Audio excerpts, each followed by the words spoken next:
Hi, George.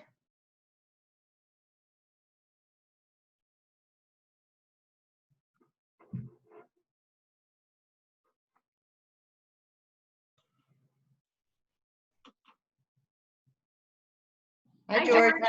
Hi, George. Hi, Amy. Hi, Deb. Had to get the dog water before I started, you know. Yeah, I'm sure. You're not Zooming from home, huh? No, because the dog barks. It's like his favorite thing to do. So he was pretty excited to smell the cats on me. Oh, I bet.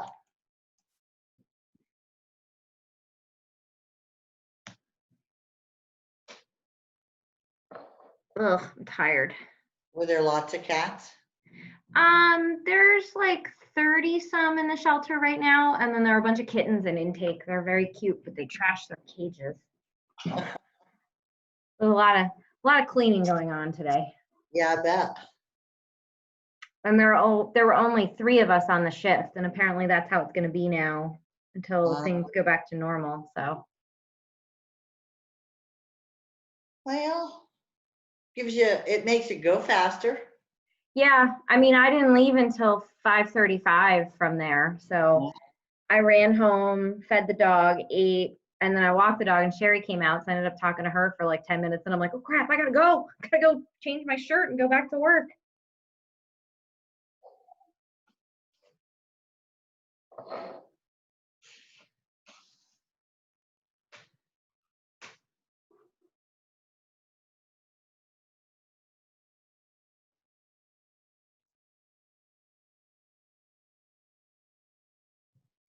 Shoot, don't be recording that.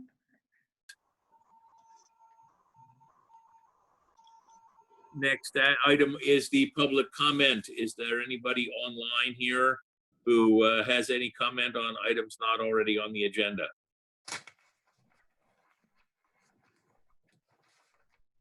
Shall I take that as a no? Shall we go ahead and move on to the approval of tonight's agenda? So moved. Second. Any other conversation? All those in favor? Aye. Aye. Aye. Any opposed? On to new business. Bollesburg Investment Group Phase 2 amended industrial park site plan. In July of last year, Pentair Engineering submitted what was originally a land development plan to revise the industrial park on Discovery Drive and add property to the industrial park. Through the review process, the property to be added was withdrawn from the request, and the land development plan changed to a site plan revision for the property. The site plan is required by the industrial park regulations in Chapter 12 zoning. 4 reviews of the plan have been completed, the 4th of which was included with the agenda, as well as plan sheets showing the updated status of the industrial park. As you can tell, very few comments remain. Staff's recommendation is to move to recommend approval of the Bollesburg Investment Group Phase 2 amended industrial park site plan to the Board of Supervisors, contingent upon satisfactory completion of the review comments from staff. Hey guys, I just got a phone call, and in the process, Todd's audio muted, so I'm going to log off and come back on. Go ahead without me. I'll catch up in a second. Okay. Hey, Todd, Yes, sir. in layman's terms, I mean, what happened with this? That they were going to change the lot sizes and then they decided to change them back? Is that what Well, happened? my recollection is that there's a lot across the street in Discovery Drive from the existing industrial park. I think it was called Lot 15 on one of the subdivision plans for the larger property. The owner of that lot initially wanted to join the industrial park for whatever reason, whether that was to take advantage of industrial park regulations or whatever. But midway through the review process, that owner decided he was no longer interested in doing that. So that part of the plan was dropped. So that converted the land development plan to just a site plan for updating the industrial park. Mark, is that how you remember it occurring, or am I missing something? So Nope, that's a good summary. it kind of went back to the way it was? Is that what you're saying?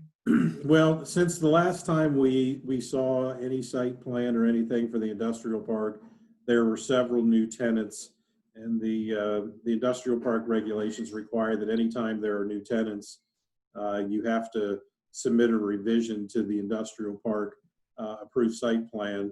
Doesn't always require a brand new site plan. Sometimes it can just be done with a narrative, but it had been a while since we had seen any revisions.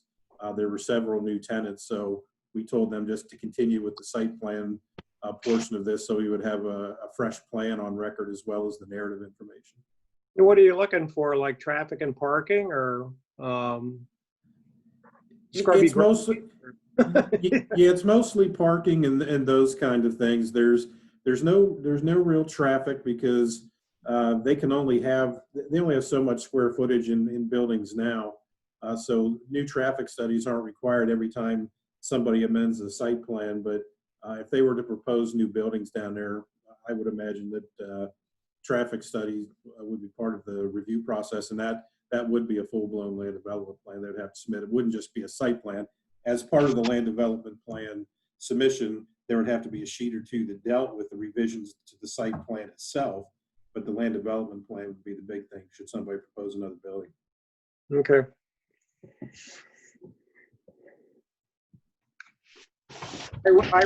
I recommend that it gets moved on. I second that.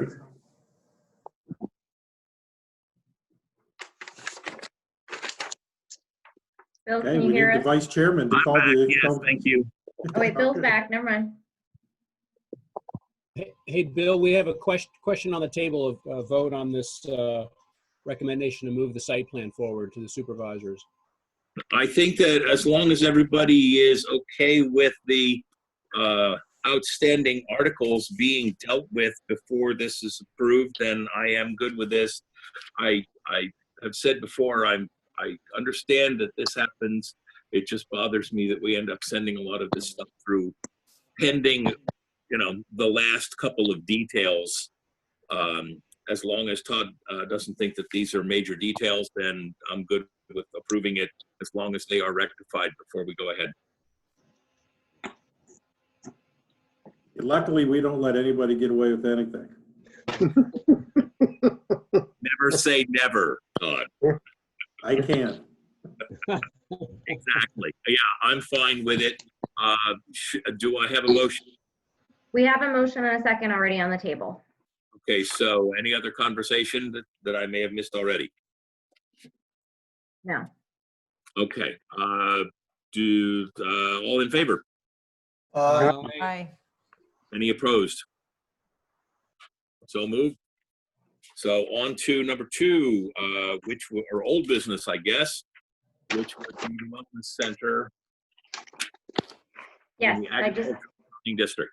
yep. And Nicole White is with us. I'll let Mark or Todd introduce the topic and then we can have a discussion on this. Yeah, so last month during your public comment period, you received a request from an interested prospective buyer of a piece of property out on Singletown Road that they're interested in putting a wellness center in the agricultural zoning district. Now, this request had actually been made to the Board of Supervisors back in February and was forwarded to the Planning Commission, but had not been put on your agenda just due to some of the complexities of talking about rezoning requests through Zoom meetings. And we had the hope we'd be able to meet in person sometime soon, but that obviously has not occurred yet.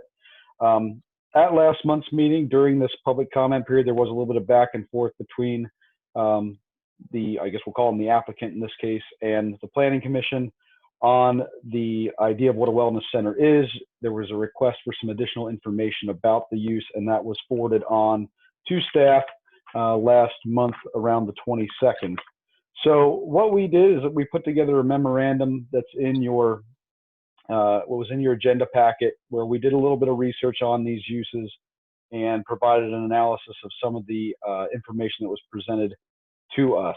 So in general, I think after looking at the wellness center examples that were provided to us, as well as the existing wellness center that's in Ferguson Township, they would be interested in moving to Harris Township. talking with Todd, I think we felt pretty comfortable saying that while it's not a defined use in our zoning ordinance, as we have many uses that are not specifically defined, it would certainly be able to be classified as a service establishment, medical office, professional office, something like that, and even has some retail components to it as well. And in general, we think that these uses, obviously, being that we do allow them in the township, they're permitted in a couple of our commercial zoning districts that we have. So that would be an appropriate place for the use. Now, we did take a look at the examples that were provided. Not being familiar with wellness centers ourselves, I think it was probably just good to have these to see if we were missing something, if these are allowed in rural areas on a regular basis. And we did provide a review of the examples that were provided to us. And I think, I think there was a kind of a clear pattern that emerged where some of these uses were part of maybe a larger retreat center or a resort, something like that, where it was just a small component of a larger facility. I think that, some of the uses that are provided at these wellness centers could possibly be done at like a recreational resort that we do permit in rural areas. But again, those are on very large properties, 50 acres or more within our growth boundary. And then a couple of the other examples were in municipalities that did not have zoning, and then a few were in municipalities where the zoning was not rural in nature. I think the one in particular was the Art of Floating out in Scott Township, where they had it in a residential urban district that permitted uses that were medical or professional office in nature. So after doing a review of this and really looking at our agricultural zoning district and the intent of that district, we as a staff don't feel this use would be consistent with the purpose and intent of the agricultural district. This use from a staff's perspective, based on our existing ordinances, would be best established in one of our existing commercial districts where it's allowed. So I'd be happy to answer any questions that the Planning Commission may have, but it's our recommendation that the Planning Commission recommend to the board that this use not be added to the agricultural zoning district.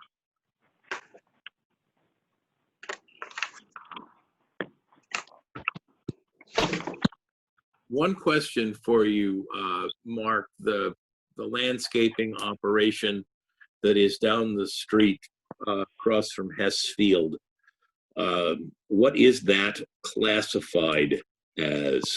Is that a commercial operation? A couple years back, Todd can correct me if I'm wrong, I'm thinking it's probably 6 or 7 years ago, we added landscape contractor businesses to the permitted uses in the agricultural district. And there's a pretty specific definition of what that can entail, but it does need to incorporate, a landscaping operation where they're, raising plants and then, doing landscaping off site. But there's a pretty large lot size required. I think it's 10 acres, just like another agricultural use. But it's quasi-commercial in nature, but the Planning Commission and board at that time felt that was acceptable in the agricultural district.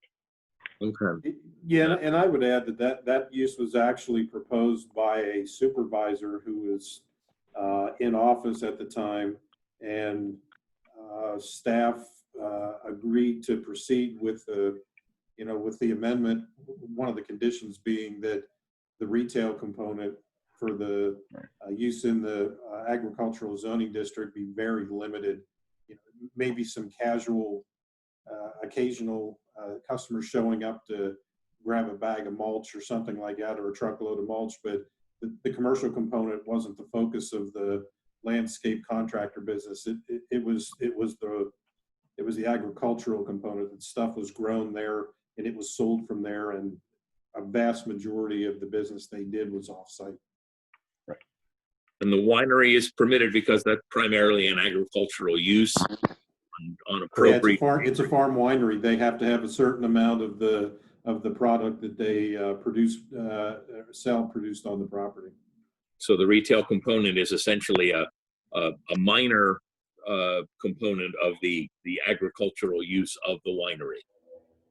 Well, it is as it turns out, I think it's only 2 or 3 acres has to be planted. I think so. But that has to occur, or else it can't occur in our rural zoning district. I would guess that the retail component is a major component for the person running the winery, but from a municipal perspective, we wanted to make sure that there still was the agricultural component to both of those uses. It meets the minimum acreage requirements for it. Right. Okay. So, anybody else have anything that they would like to question or comment on? I have a couple things I want to say, but I want to listen to what everybody else has to say. As I stated the last time, I don't believe it falls within what we were trying to do in our forest and agricultural areas. It sounds more like it's a human service business to me than it is a agricultural business. I don't think it fits since from what we've been trying to do over a long period of time. So I'll just say I agree with Jeff on that.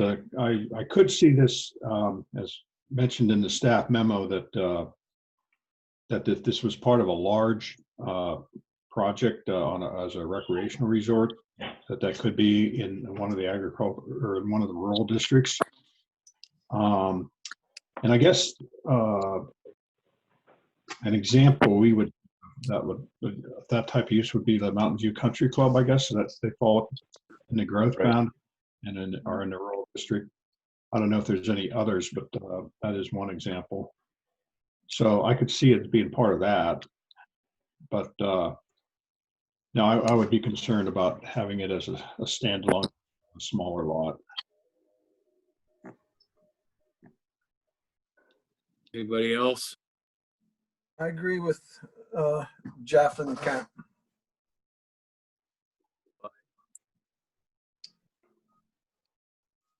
George? As do I. Okay. Chris? I do agree, but I think there is room, or I'd like to think there's room somewhere in the township for us to consider how we expand our notion of what ag and pastoral and rural means for the benefit of people, right? We try to quantify it, but it's actually a saleable commodity. And so it's the science behind the wellness benefits of being out of doors, being in nature, seeing, rural landscapes and being in them, and in fact exercising in them is pretty strong. I don't think it fits in our current example, but I'd like to think that Nicole bringing this to us will help us to expand our thinking in longer term and more maybe aesthetic ways. That is part of, I think, the Planning Commission and township management role. Did I hear Amy at one point? You haven't heard from me yet. I appreciate Chris's comments.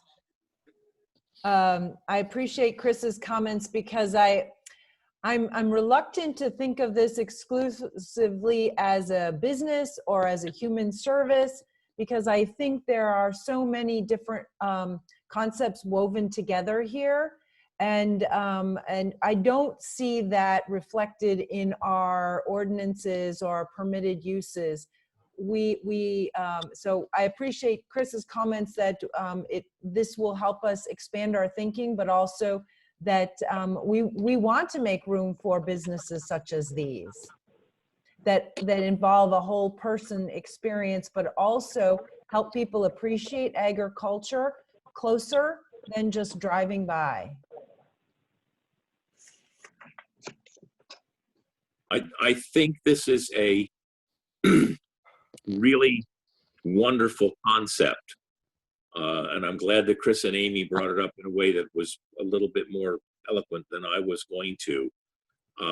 This is something that I think the township could benefit from, but I just don't know whether this lot in that location between the rural agricultural district and an R1 district is the right fit for this business, and it is a business.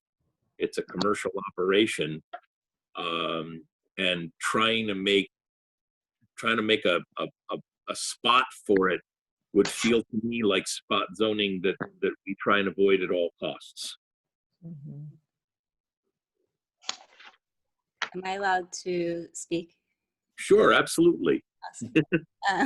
Great. Thank you, everybody, for your feedback. I appreciate it. I understand all the different perspectives. And just, I guess, summarize kind of on my listening end, what I'm hearing is, again, Chris, thank you for bringing up the information that you did, because it just, from what I hear, it sounds like there's a lot to be understood. And if anyone ever wanted to learn about the incorporation of agricultural zoning and all full body wellness, that's the whole platform of wellness centers that are deep into wellness. As I mentioned, they're not in commercial zones. Even in the information I sent, I mentioned how Center Parks and Rec has fought us for over 3 years to not allow us in there. And lo and behold, 2 days ago, guess what I saw? They're now offering yoga in the park. You know why? Because they know the science behind it. I also had 2 other individuals in other states reach out to me because of my podcast to collaborate with me who study forest bathing, earthing, grounding in nature, and we're going to do that virtually. So the information I'm hearing is that you guys just aren't at a place of readiness here in Harris Township for, again, it's happening all over the country. Anywhere you look at in the West Coast, it's they're everywhere. So this platform and model that I've introduced to you is the platform and model you will see in the next few years everywhere, because we're learning about full body wellness and how to incorporate it into a natural and holistic way of being. Unfortunately, I also heard in this language that the landscaping business happened to have someone on the board at the time. So maybe if I was on the board, I'd have a little bit more say as well. Excuse me, Nicole, Nothing to that's do with it. false. That had That nothing to had do with nothing it. to That do was with what it. was said, that someone was No, on the board of no, supervisors. no, Amy, you don't have to Nicole. get upset with me. I'm sorry. I was just repeating what I thought I heard. Thank you for your clarification. I thought I Absolutely heard the not. language that someone was on the board that No. was able to get that through. So No. thank you, but no need to get upset with me, because I, again, appreciate all of your input and everybody's different insight and the blocks that you see. I know none of you guys know me. I have no attachment, even coming into this meeting, of what the outcome would be. That's just the way I live my life. And so I am more than happy to take my wellness plan to a different area outside of Center County. That's not an issue at all for me. I was hoping to bring it to Harris Township, but I understand, as you all mentioned, there's still a lot to be kind of understood and learned in this area to be able to bring this platform. So I appreciate you taking the time into looking in what I did provide you, because I know I gave a lot of information. So thank you, everybody, and hopefully you guys somewhere along the line can understand what I'm trying to offer. You have a great evening. Bye-bye. Well, I'm going to just comment again that I think that eventually, as I guess Chris and Amy and Bill were alluding to, that we could incorporate this into a larger lot perspective. And, I don't think it's something we want to do right now, but I think eventually we could try to work that in.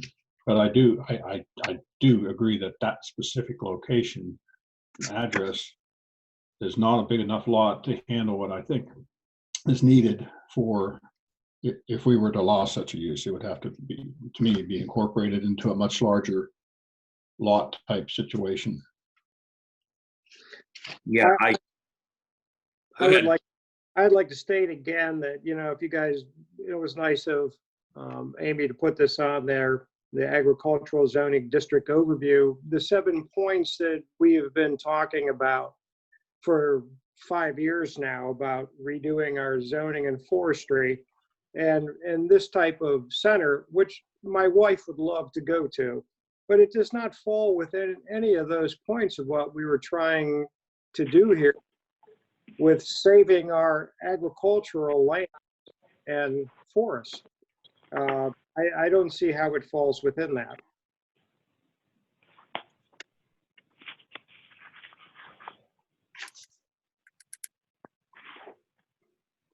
I also worry about what happens if and when the site changes hands. Does somebody come back to the board or to the planning commission and say that 40% of what was going on here was a commercial enterprise, so why can't I, open up a more commercial operation because the precedent's already been set. As I said, I think it's a lovely idea. I think it's a great concept. I disagree totally with her that we're not ready for it. I don't think that the plot of land that she wants to put it on is ready for it. That's my concern. I agree with that. I would agree with that for sure. And I also would hearken back to your comment, Bill, regarding steering clear of spot zoning, because I just sniffs of it. So, I mean, we've discussed this with a couple of other properties recently where it was easy to not get to the point of spot zoning because there were other issues with the siting of the property and traffic and all sorts of things like that.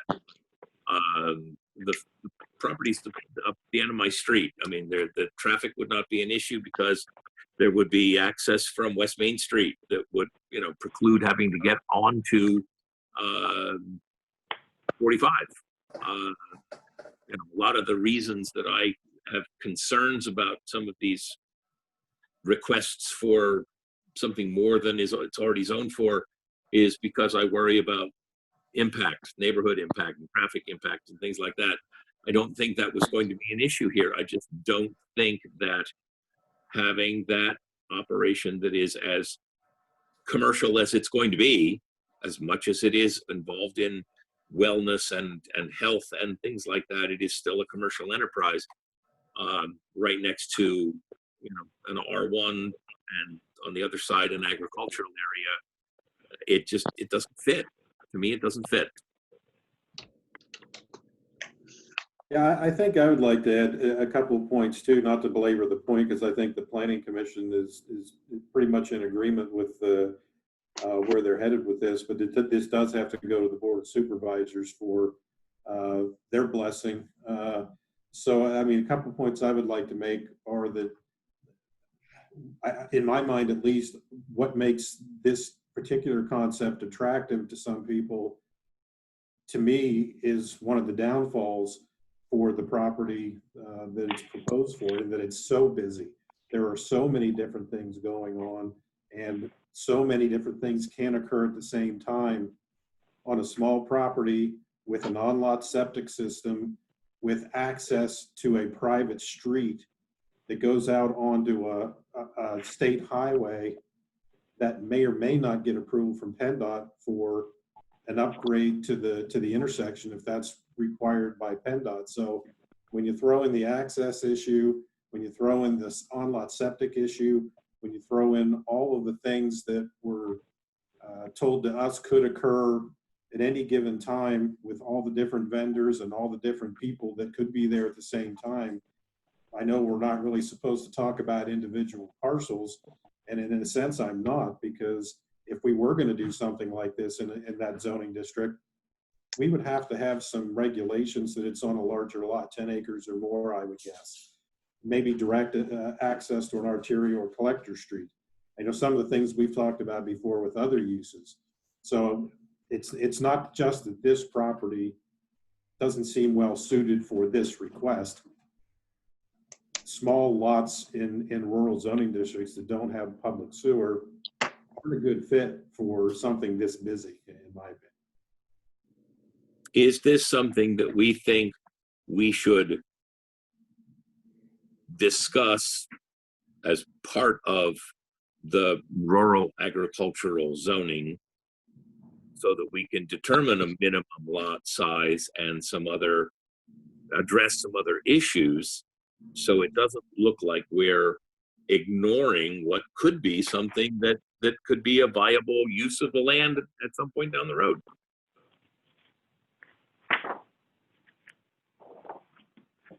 Well, I don't know. I mean, I know this is the only request that we've had, and it was based on one small property. Right. So is that justification to reopen our discussion on all of our rural districts. Oh my I God. don't know that it is, but that's for you folks to decide if you want to do it. I do not. No. Here's a question for you. So what happens if Watson's wanted to open up since they, this wellness program on their farm? They have plenty of land. They have, this would be potentially a use, all right? I think somebody could make an argument that if you actually had a farm and you wanted to do something like this, it's potentially there. As an adjunct to the agricultural component. Yeah. Right. Well, see, and that's what's missing here, because this is the only thing that she wants to do with this property. And I don't think the property fits it. And I agree with Todd that it's acreage, it's septic load, it's all the other stuff that traffic that goes into it. But I think from that, what were we calling it before? The agritainment and ancillary business of agricultural properties, I wouldn't have a problem with it at all. Agricultural connection to this is a huge stretch in my mind. Yeah. Rural as opposed to agricultural. Different, yes, I agree. Rural, I can see it, but in the, as an agricultural piece, no. I don't know, it just seems like George. Wellness center is one step away from rehabilitation. And I wouldn't exactly go that far. and well, who in the heck is going to this place? I mean, I'm looking at this thing. It's a 400-acre thing. It's a hotel resort. Another one, hotel resort, retreats, 200 acres. I mean, all these places are monstrous. And so when you start considering this, I mean, you're opening a door, and again, doesn't go back to the 7 points that we've been talking about for 5 years. Right. Trying to protect our pristine agricultural and forest land. Well, this would do that, potentially. Yeah, Jeff, I wouldn't call this one step away from a rehabilitation center, though. I've been to, fun fact, I like spas, and I've been to some of the places on the list. I mean, Nemacolin is a upscale 5-star resort. It's not, a rehabilitation center. My wife, it's a resort. Yeah, it is. Yeah. Woodlock is a resort with a very expensive, nice spa. So I think what she wants to do is kind of almost that kind of clientele. I just think what you guys have said is right. It's just that piece of property is too small and it's not really equipped for it. So I don't know that you need to reopen your discussion on the rural zoning districts at this point about it, but maybe it's something we put a pin in, and think about as we move forward and as things grow and change in the township. Is there a location where this might be a good fit? And is there, when we did the recreational resort ordinance for Tussey and Mountain View, we looked at limiting it so we didn't get all kinds of strange things on those properties, but also making sure there was a minimum lot size that made sense. Amen. Well, remember, we did that also because they were there before we had zoning. Yeah, that's how we got that weird rural commercial district, yeah. Is there other land available in the township that could be zoned as that resort rural? I can't, what's the name of it? It's recreational resorts are allowed, well, currently they're allowed in our ag, forest, and rural commercial districts, but they have to be 50 acres or more and within the regional growth boundary. Those were some of the criteria that were set. So I don't know that we have any additional properties right now beyond the Elks View that would qualify, but there are some on the periphery of the growth boundary that could be added if someone wanted to. Sorry, go ahead. No, are there ways to accommodate sewage for large gallons per day usage outside of the growth boundary if you had enough property? If you had enough property, you could put in a large, community on-lot system. You could. It's very expensive to do so. And that was one of the reasons why when we had the recreational resort ordinance on the table, it was let's try to get these in the growth boundary so we don't have a huge liability out there, because if a large system fails outside of the growth boundary and they can't repair it, the municipality ends up being on the hook. some degree with these systems. So it was really about kind of protecting the township long term. Okay, that's But it is helpful. possible. Yeah, it's helpful to know. One of the concerns that I have with those sort of lot size requirements is that it rules out the small business owner. And it really requires more of a large effort, which I'm not sure fits in our township context. We want to encourage the small business owner. We want to support the small businesses. And so I think we want to be careful about the lot size requirements. We've made room for small farming, and I think we need to think about small businesses that need a little bit of green space, but not a lot of green space. I agree with Amy, but in this case, I believe it just needs more green space than the lot provides it. Well, I think this goes back to Bob's original question a few minutes ago. If somebody wants to do this on the Wasson farm or a larger piece of ground, they'll come and ask. And we can talk about it at that point. At this point, this was a very specific request for a very specific property. So I think if there's interest, if there's a market to do it elsewhere on a larger property by other people, we'll hear about it sooner or later. Or if he wants to go into some sort of a partnership with somebody who owns a larger piece of property and do it there, then she's perfectly welcome to come back and talk to us about it then.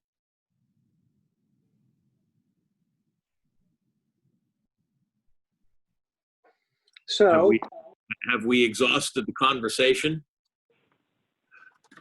We've beat the horse. Okay. I move we recommend to the supervisors we deny the requested zoning amendment. I second it. Any additional discussion? All those in favor of the motion? Aye. Aye. Any opposed? So moved.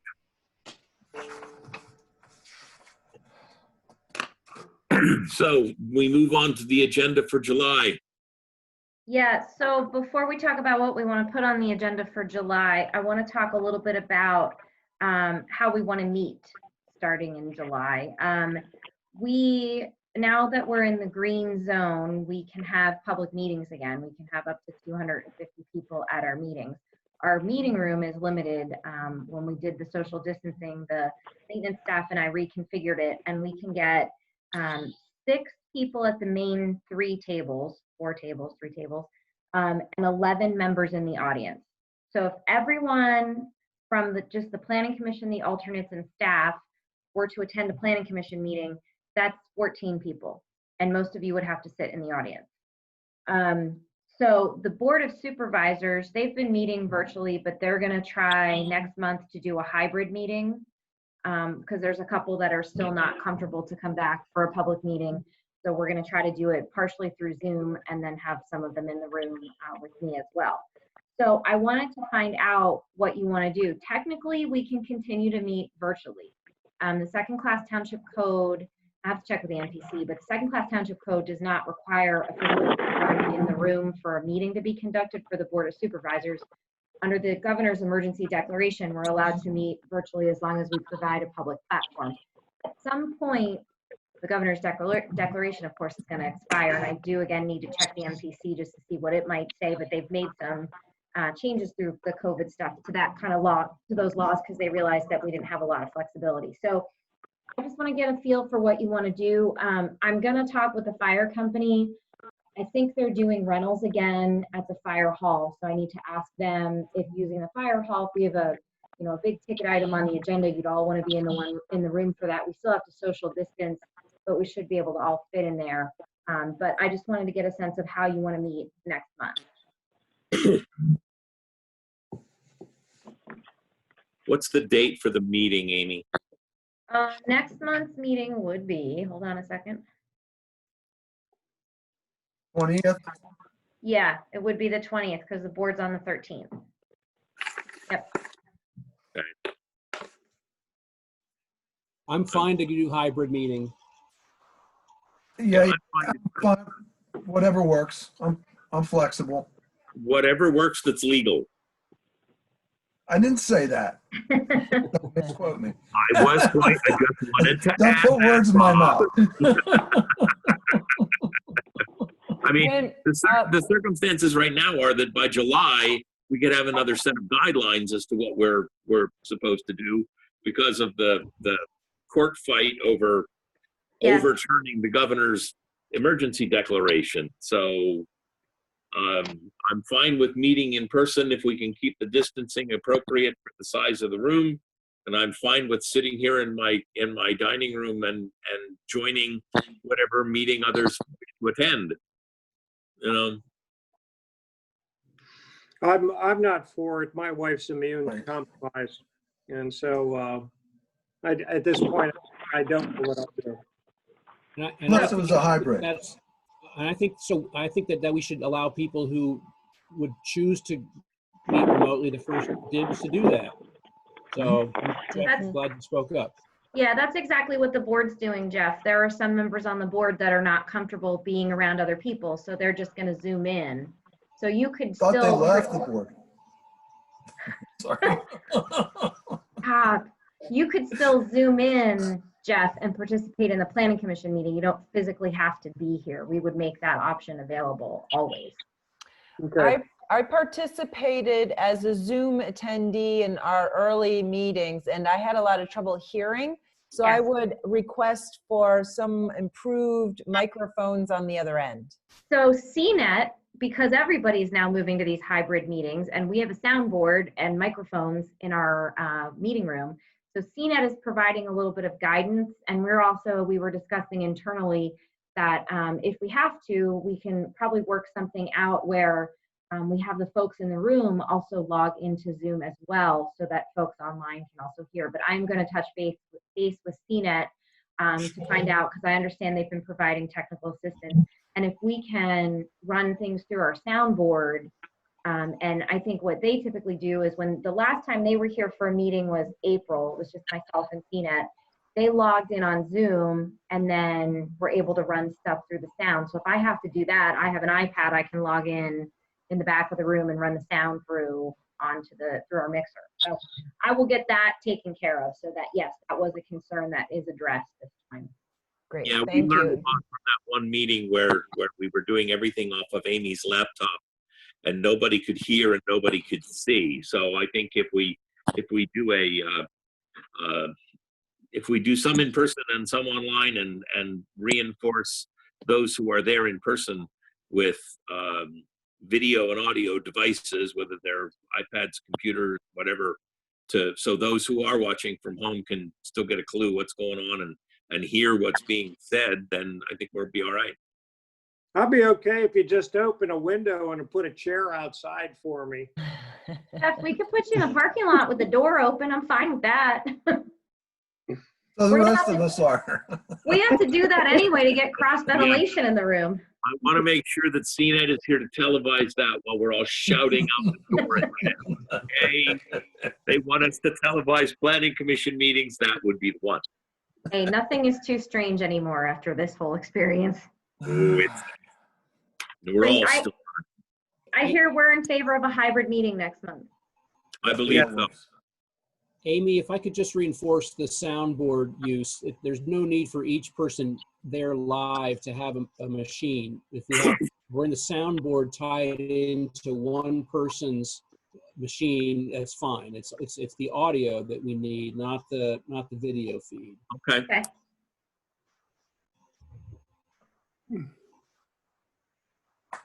Okay. All right. So is there anything else in the agenda for July at this point?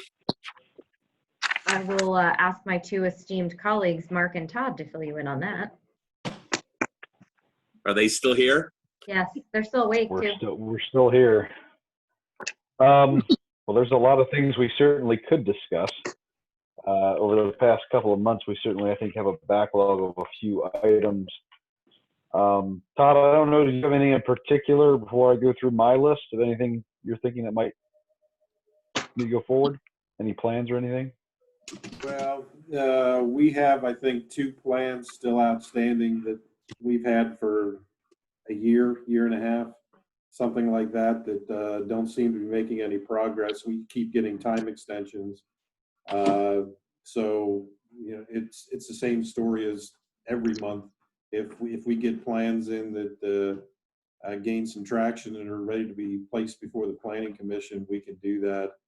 I know Mark and I have sporadically been working on things with the residential zoning districts, and I guess we're going to be doing some more solar stuff after the presentation to the Board of Supervisors, hopefully in July, from the company that does that sort of thing. And Mark and I have talked in the office and through email about a number of other things that we've been working on. We talked in the past about some home occupation regulations that we're looking at. So there are a number of things, depending on how hybrid meetings work, we may be able to do, but we're probably not going to know until we get closer to next month's meeting how much we've actually had time to work on, and if we're prepared enough to discuss those things intelligently. I think one thing that comes to mind for certain is the demolition delay ordinance. You did look at that back in May, I think it was. I think it was last month. We have to bring forward the zoning map amendment that goes with that to get a formal recommendation to the Board of Supervisors, since we're adding a new overlay district. So we could certainly try to bring that forward. We're going to have some CRPA staff back in the office here soon that can help out with some of the mapping needs for that. As Todd mentioned, I think probably some of the stuff with the R1 district, I might be able to put some things together for that. I didn't know there's the request from the fire company. Amy, Todd, I don't know how you feel about that being on the agenda, or do you want to wait? I don't know kind of where that stands. I guess we should find out where that stands, if that's still an active request or not. If it is, I think we should bring it forward. What are they requesting? They wanted to be able to park cars on the bottom portion of their lot, like commercially parked cars, rent that space out. To raise money? Well, I mean, it would help them fundraise, but they would be helping out the Bollesburg Car Company, I believe, was the one who wanted to bring the cars over there. Okay. Yeah, so it's not like you could rent a parking space at the fire hall. It's like helping out the business down the street. Yeah, and it's really not just a request for the Bollesburg Fire Company. I've been contacted by a couple of car companies in State College who that seems to be the model these days. They want to keep more vehicles in stock that people can buy than they can actually keep on their property.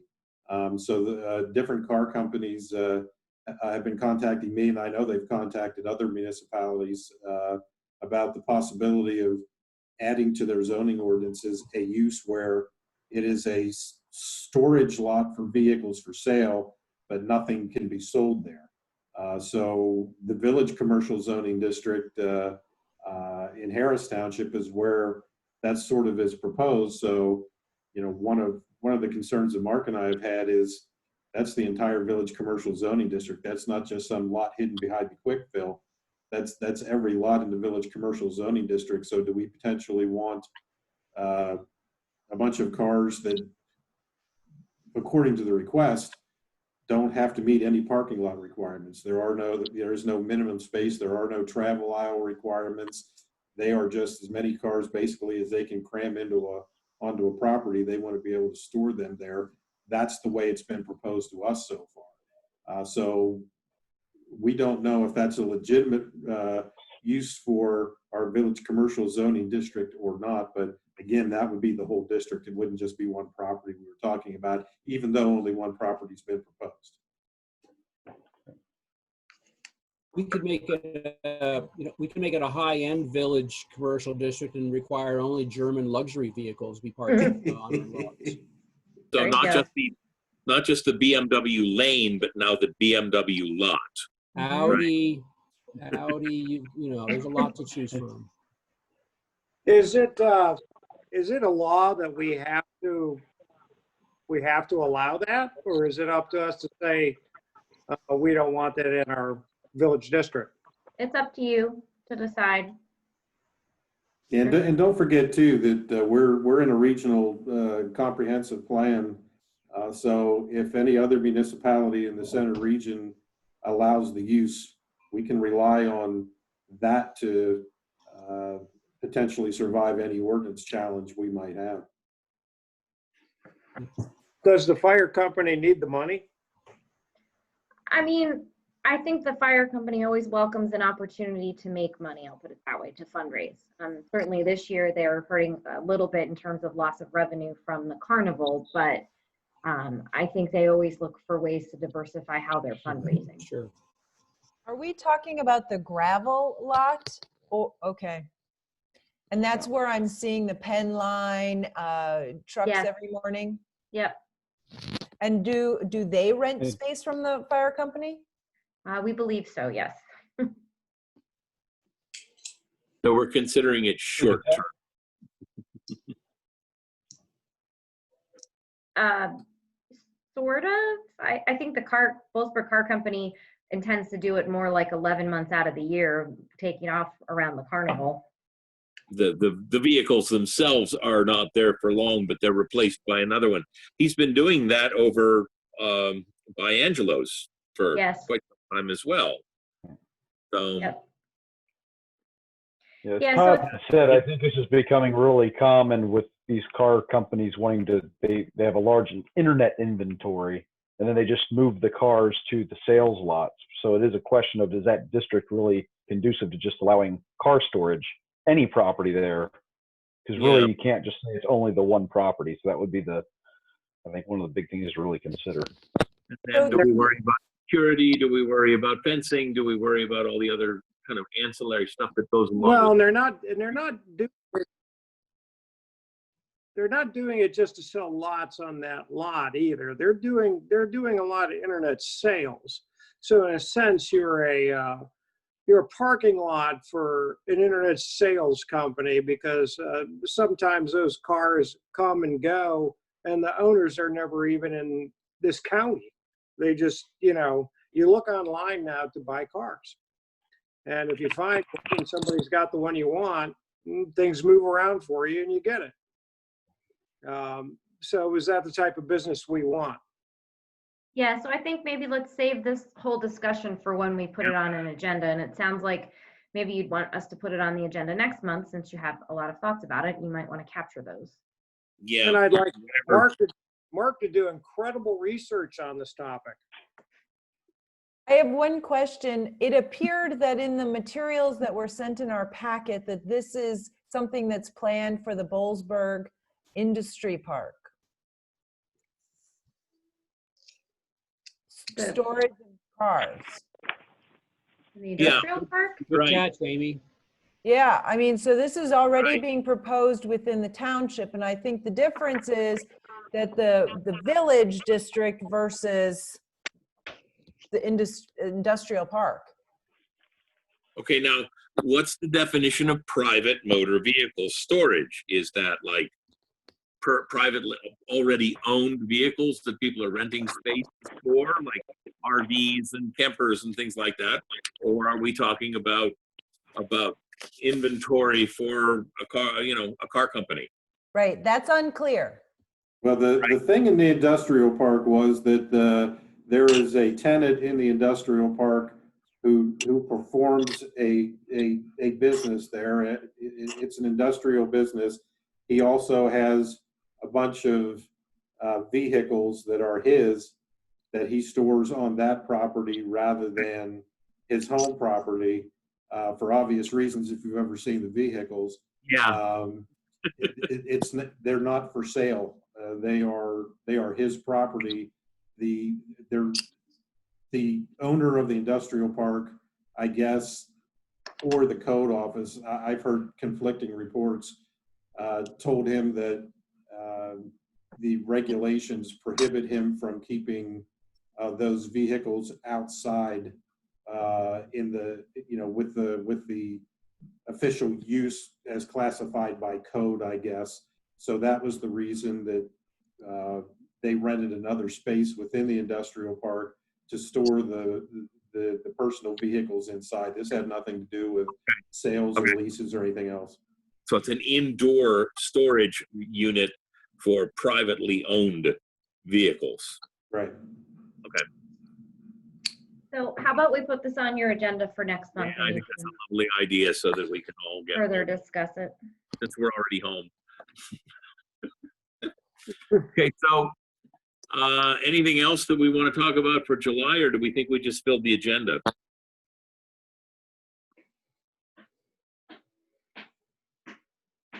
Good for me. Okay, so I will move on to the fact that, are we just going to have to like set up a table out in front of the township office and all of us pick 15-minute intervals to come in and look at all the zoning permits and initial them? Yeah, so Yeah. what we've done with the supervisors, because they have to sign stuff, is they have to bring their own pen. We meet them in the back parking lot. We give them the stuff to sign. They stare at it. They give it back to us. They leave. Then another one comes. So yes. Sounds like you're setting up a drug deal. Yes. Let us know what our official time is so that we can let you know whether we're able to make it. Yeah, we'll work something out. And I'll bring I my, think that's what the entire August agenda should be, looking at zoning permits for the first 6 months of the year. good with that, as long as there's beverages. At Duffy's, right? No. Outside of Duffy's. That's where the No. people need to sign the zoning permit. Okay, so do we have any reports from the CRPC or the CCMPO? The CRPC met, and we had a couple of issues. It was a short meeting, so my report will be short as well. Half Moon Township has pretty strict riparian buffer ordinances, so these were reviewed to be more in line with the other townships in the area. We also heard about a land consumption study that will be conducted this summer. And this will be to take a look at what the available land is currently in the area and what the density is, which will include whatever is covered with asphalt and other pavement. The third item is that we approved to meet virtually. So that's the summary. You also received a report from this meeting just a couple days ago. Yep. So the MPO Technical Committee met on June 10th, virtually. We discussed the final form of the TIP, both the current one for 21 through 24 and the long range TIP, and received feedback from the public comment period, which ended on June 8th. There was nothing from the public comment feedback that led to any changes in the TIP. Issues with respect to it are pretty significant as it relates to funding that's already been reduced from the standpoint of reality checks and what the unknown funding impact of COVID and the economy in general, representing reduced gas tax funds mostly, what that impact will have. So while we approved the tips and passed them on to the coordinating committee to approve later in the month, it was with the understanding that funding is going to be an ongoing kind of search and destroy mission. Yeah.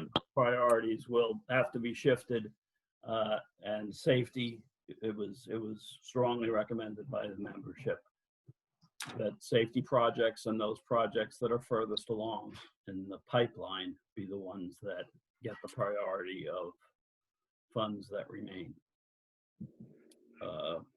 So we'll see. We'll see. There's a, you know, it's in my mind, and it has been since I've been going to these meetings, I'm a little concerned about what's going to happen with the State College Area Connector Plan. And I voiced it going back into the fall, last fall, But, you know, now that what's happened since, I voice it even louder at these meetings. So.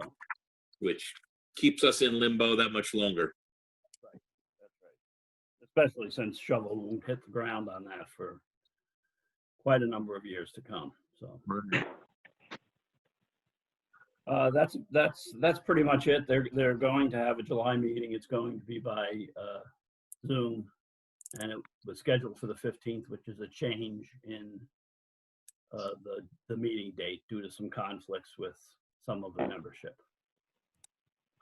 I will say that we received a speed limit change notification just the other day for Route 45 on the eastern side of town,